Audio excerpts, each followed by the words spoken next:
Gonal est administré pour stimuler la formation et la croissance de follicules multiples chez les femmes entreprenant une superovulation en vue d'une reproduction assistée.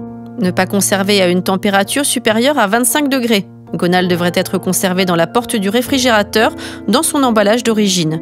Conservé à l'abri de la lumière et du gel. Toujours prendre ce médicament en suivant scrupuleusement les informations fournies par votre médecin. La stimulation est réalisée le soir, vous choisirez vous-même l'heure qui vous convient. Nous vous recommandons de prendre ce médicament entre 18h et 19h. L'heure doit être identique tous les jours.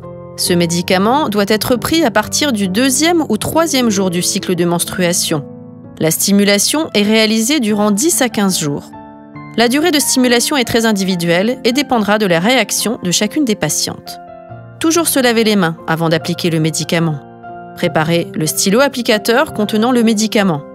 Sur le stylo applicateur, sélectionnez la dose chiffrée prescrite en fonction du protocole de stimulation. Le médicament est prêt à être appliqué. Injectez ce médicament dans la zone du bas-ventre et alternez tous les jours le site d'application. Utilisez une compresse désinfectante pour désinfecter le site d'application. Ce médicament doit être administré en sous-cutané. L'injection doit donc être effectuée sous un angle de 90 degrés tout en maintenant un pli de peau. Introduire entièrement l'aiguille dans le tissu sous-cutané et appuyer ensuite sur le côté du stylo pour injecter le médicament. Une fois le médicament appliqué, jetez l'aiguille usagée dans un récipient conçu à cet effet. Utilisez tous les jours une nouvelle aiguille. Les effets secondaires liés à la consommation de ce médicament ne sont pas fréquents.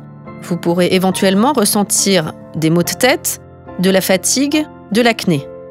Les réactions observées à l'endroit de l'injection peuvent être par exemple des douleurs, des rougeurs, un hématome, un œdème.